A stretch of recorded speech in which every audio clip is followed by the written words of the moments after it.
A Rainha Vitória era obcecada pela Ana Bolena. A gente te entende. E não era só admiração, era vingança. Imagina a mulher que inventou a moral vitoriana escrevendo no diário que a Jane Seymour era sem vida e gastando uma fortuna para reabilitar a Ana, que a história chamou de prostituta por séculos. Oi, coroados e curiosos, eu sou a Steph e hoje a gente vai descobrir como a Vitória usou a coroa para dar o maior tapa com luva de pelica da história dos Tudors. E já me conta, se você resgataria alguém do cancelamento histórico, quem seria? Ou quem você jogaria direto na Torre de Londres, sem passar pelo café da manhã?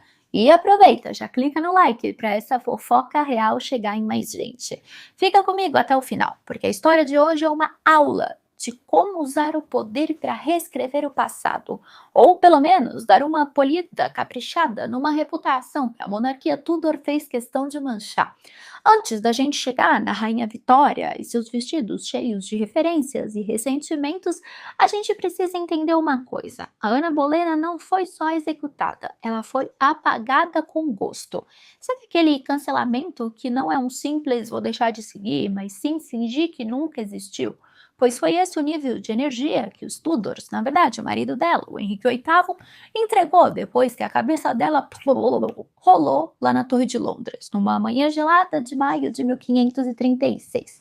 O Henrique, marido, e vamos combinar, um dos piores ex da história mundial, mandou arrancar os brasões com símbolos da Ana, apagar o seu nome das capelas e tratar a ex-rainha como se ela tivesse sido um bug no sistema dinástico, tipo aquele e-mail comprometedor que você deleta e esvazia a lixeira. Pensa numa relação que acabou mal. Agora multiplica por 20, joga um pouco de traição, acusações falsas de adultério, incesto e uma decapitação em praça pública. Não tem nem terapia de casal que resolva isso. E você tá achando que isso foi exagero? Bem-vindo à monarquia Tudor, onde drama era esporte olímpico e todo mundo vivia como se tivesse sido escrito pelo roteirista mais rancoroso da Netflix. O Henrique queria tanto apagar a Ana que até o lugar onde ela foi enterrada, dentro da capela de São Peter et Vinícola, na Torre de Londres, ficou sem nenhuma lápide por mais de 300 anos. Nada, nenhuma plaquinha. Era como se tivesse, puf, desaparecido. Imagina se ser rainha da Inglaterra, morrer decapitada num golpe político e ainda ser enterrada, sem nome, como se fosse figurante da própria vida. Agora a pausa dramática, você acha isso justo? Porque, sinceramente, a vilã de novela das 8 ganha despedida mais digna. Mas calma, porque nem tudo foi silêncio completo. Apesar do nome da Ana ter virado praticamente um palavrão na corte por séculos, teve uma certa princesa ruiva que, mesmo discretamente, fez questão de deixar pistas de que a memória dela nunca foi totalmente esquecida. Sim, a gente está falando da Elizabeth I, filha da Ana Bolena, que passou praticamente a vida inteira governando sozinha, batendo de frente com meia Europa e sendo chamada de a Rainha Virgem, embora a gente saiba que o título era mais propaganda do que realidade. E mesmo que Elizabeth evitasse mencionar o nome da mãe em discursos oficiais, o que, sejamos honestos, estava super certo em fazer, né?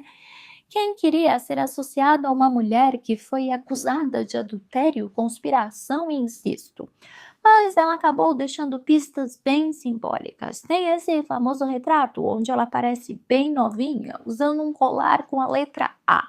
A de amor? B de baixinho? C de coração? Não, a de Ana. Quase como se dissesse: eu não posso falar dela, mas posso usar a letra de seu nome pendurado no peito com orgulho. E tem mais, no dia da coroação, Elizabeth organizou uma procissão cheia de mensagens subliminares. Quem vinha logo atrás da carruagem real? O estandarte do Henrique VIII e da Ana Bolena. Sim, ela mandou colocar uma representação dos pais lado a lado. Agora me diz, isso é só coincidência ou um recado silencioso para quem tentou apagar sua mãe da história? E não para por aí. Durante o seu reinado, Elizabeth cercou-se de parentes da família Bolena, tios, primos e aliados que tinham ligação direta com a Ana. Eles ocuparam cargos de confiança e participaram de momentos decisivos do governo. Para quem nunca falava da mãe, até que ela estava bem presente, não é mesmo? Mas o carinho por Ana não ficou restrito ao teatro e ao diário. Quando a Vitória subiu ao trono em 1838, ela usou na coroação um vestido que, para os olhos atentos dos historiadores da moda, tinham elementos que lembravam o estilo Tudor: mangas bufantes, decote quadrado, detalhes dos retratos icônicos que ela fez da Ana Bolena. Olha aqui. Agora, será que foi intencional? Vitória nunca disse isso com todas as letras, mas também nunca desmentiu. E cá entre nós, uma mulher que usava roupas como declaração política e simbólica, porque ela fazia isso o tempo todo, ela não colocaria um vestido com vibe Tudor à toa.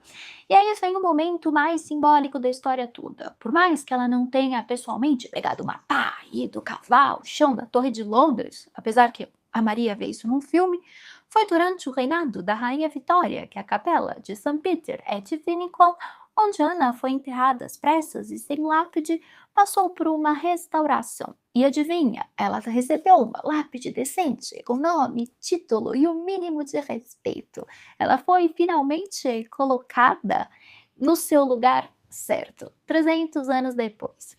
E eu fui lá e, gente, eu chorei demais. Enfim, é como se a monarquia dissesse: foi mal pelo rolê, Ana, a gente errou. E quem tá então no trono nesse momento? Exatamente, vovó Vitória. Pode não ter sido um pedido de desculpas formal, mas foi o mais próximo disso que a história já oferecia. E vamos combinar, o que a Rainha Vitória fez foi um verdadeiro rebranding histórico. Ela olhou para uma mulher cancelada por séculos, analisou o caso com o olhar de uma fã de história e disse: tem caroço nesse ângulo, tem algo errado aqui. E mesmo sem campanha oficial, sem hashtag, ela foi aos poucos costurando uma nova narrativa, feita de empatia, reconhecimento e, claro, um pouco de teatro, porque se tem uma coisa que rainhas entendem é que nada é mais poderoso do que um gesto simbólico com o timing perfeito. É louco pensar que uma mulher que terminou a vida sem plaquinha com o próprio nome no túmulo virou séculos depois protagonista de série, musical, monografia, inclusive a minha, fã-clube e produto de loja online. Eu preciso voltar com as minhas camisetas. Se existisse TikTok na época, ela teria estourado com uma trend de maquiagem Tudor e dancinha coreografada com seu colarzinho de pérola. Mas o ponto é, Ana Bolena não só voltou à conversa, como virou uma das figuras históricas mais intrigantes da Inglaterra. Tudo isso porque no meio do caminho teve gente disposta a tirar o pó da narrativa, olhar com menos julgamento e dizer: peraí, será que ela era mesmo a vilã? E uma dessas pessoas, com coroa na cabeça, caneta na mão e diário recheado de shade, foi exatamente a Vitória. A partir do século XIX, com o romantismo varrendo a Europa, feito filtro de Instagram vintage, começou uma nova onda de paixão por figuras trágicas do passado, e a Ana Bolena encaixava-se como uma luva cravejada de rupis nesse novo enredo. Jovem, inteligente, ambiciosa e com fim digno de roteiro de drama histórico. Resultado, começaram a surgir biografias, peças, artigos, romances e teorias conspiratórias, defendendo que ela foi vítima de um golpe político muito bem arquitetado. E o público devorou, nada aprende mais do que a história de uma mulher brilhante que pagou o preço por ser brilhante demais, né, Lica? Ô, minha caçula, dá oi. Hoje, a Ana Bolena é quase uma franquia própria. Já foi interpretada por Natalie Dormer, Natalie Portman, Claire Fox, e cada uma entregou uma versão diferente: a sedutora, a estrategista, a romântica, a mártir.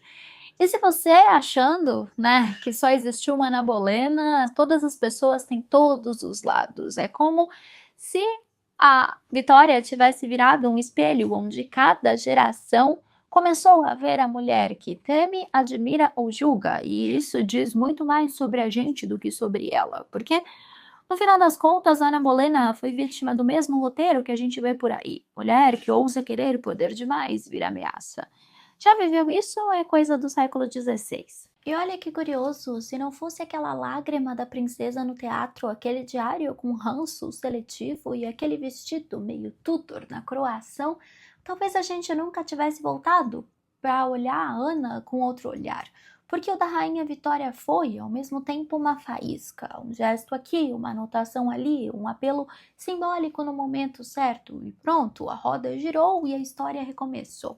E a Ana começou a deixar de ser a ex que perdeu a cabeça e passou a ser a mulher que teve coragem de bancar suas escolhas. E o mais delicioso, hoje, Ana Bolena virou personagem em tudo quanto é canto. Tem documentário, tem série, tem a Steph aqui falando, tem musical pop feminista com figurino neon, o Six, podcast, livro de autoajuda histórica.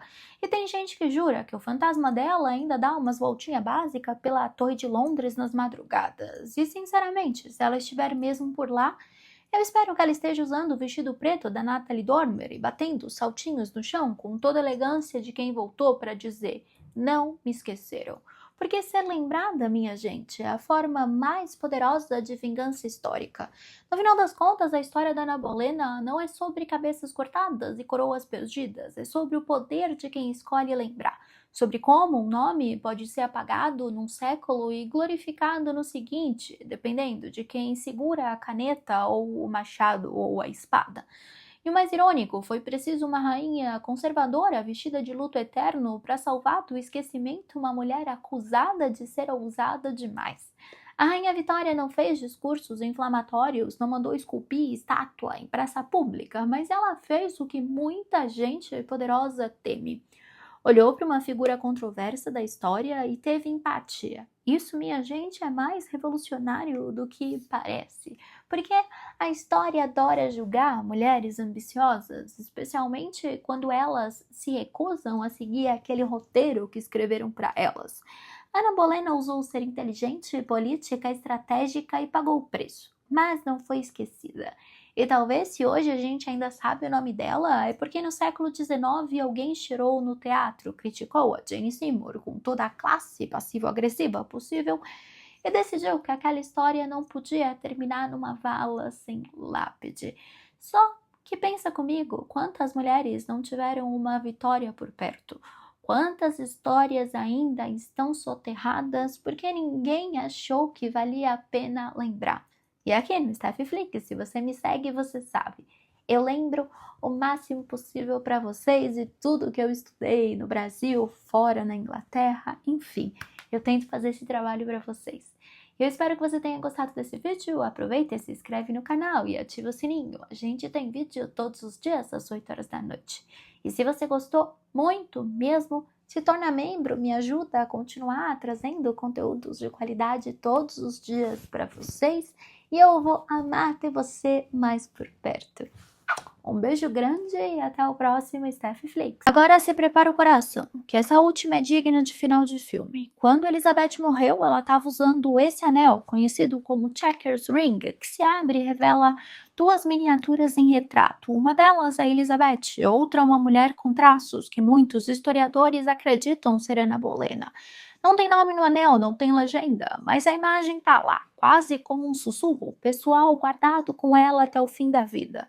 Me diz, tem declaração de amor mais poderosa que essa? E ainda assim, mesmo com esses gestos velados de resgate, o nome da Ana continuou manchado por gerações. A versão oficial que ficou foi da mulher ambiciosa, sedutora, encrenqueira, que destruiu um casamento sagrado, levou a Inglaterra ao caos religioso e enfeitiçou o rei, como se o Henrique VIII precisasse de ajuda para tomar decisões desastrosas, não é mesmo? É sempre mais fácil culpar a mulher. Inclusive, se você parar para pensar, Ana Bolena foi a primeira a sofrer o efeito Yoko Ono da história. A diferença é que no caso dela, o palco era uma catedral e a plateia era toda a Europa. E como eu falei para vocês, não foi bem assim que aconteceu. Mas enfim, a história, minha gente, tem dessas reviravoltas. E séculos depois, quando ninguém mais esperava um pingo de justiça simbólica para ela, eis que aparece Rainha Vitória, matriarca do século XIX, aquela que a gente imagina que é eternamente carrancuda, com a cara fechada, velha e com o luto eterno. Só que no fundo ela era uma entusiasta da tragédia Tudor e tinha um carinho especial pela rainha decapitada. E é aqui que a nossa história muda de tom, porque enquanto Henrique VIII riscou Ana Bolena da história, a Vitória foi lá e passou o marcador rosa fluorescente em cima do nome dela e fez isso de forma elegante, persistente e cheia de drama vitoriano. A Vitória já tinha um pezinho cravado no mundo do drama Tudor desde muito nova, e isso não era só uma curiosidade de adolescente entediada, tipo assistir um filme de época no streaming para fingir que está estudando história, como muitos de vocês fazem. Acho que os meus seguidores não fazem isso, enfim, era real. Em pleno século XIX, com o Império Britânico se esticando mais que couro sintético em festival, a futura rainha encontrou um tempo para mergulhar de cabeça nos escândalos da corte do Henrique VIII, e foi aí, entre diários, retratos e tragédias, que ela se encantou, ou melhor, se compadeceu pela figura da Ana, mulher injustiçada, decapitada e esquecida, que parecia gritar da Torre de Londres: alguém, por favor, me entenda. E a Vitória entendeu. Mesmo sendo a rainha mais moralista da era moderna, ela também sabia o que era ser julgada por cada suspiro fora do script. Esse interesse por Ana não ficou só no plano do "ai, achei a história triste, vou seguir em frente". Não mesmo. Aos 16 anos, em 1835, a então princesa Vitória foi assistir a ópera Ana Bolena, de Donizetti. Sim, o nome já entrega o drama. A peça mostrava os últimos dias de Ana com toda a intensidade que a história exige: lágrimas, traições, promessas quebradas e a inevitável espada no pescoço. Resultado: a Vitória saiu do teatro arrasada. Registrou no diário que ficou profundamente tocada com a injustiça sofrida por Ana, descrevendo a experiência com o sentimentalismo digno de uma adolescente fã de série que mata a personagem favorita na segunda temporada. E ainda ela fez desenhos das roupinhas da Ana. Mas, gente, quem nunca chorou por uma rainha injustiçada? Emocionalmente, pelo menos eu tô nesse clube da lágrima tudo. E não para por aí, porque a Vitória, que adorava um diário fofoqueiro, mais que muito influencer, adora story, também fez questão de escrever algumas opiniões bem, como dizer, pouco entusiasmadas sobre a terceira esposa do Henrique VIII, a tal da Jane Seymour. Se você olhar aqui, aquela que a historiografia oficial costuma pintar como angelical, pacífica, a esposa que o Henrique tanto amou, que deu o filho que o rei tanto queria, ou seja, olha que currículo impecável e aprovado pela monarquia. Mas para Vitória nem tanto. Nos diários, a rainha Vitória descreveu a Jane Seymour como sem vida, quase uma estátua. Dá para sentir o shade atravessando séculos. Não foi um ataque direto, claro, ela era a rainha, não um comentarista de reality show, mas a crítica estava lá, elegante, envenenada, tipo aquele elogio que é um insulto disfarçado. Nossa, ela é tão calma, ela é tão galera.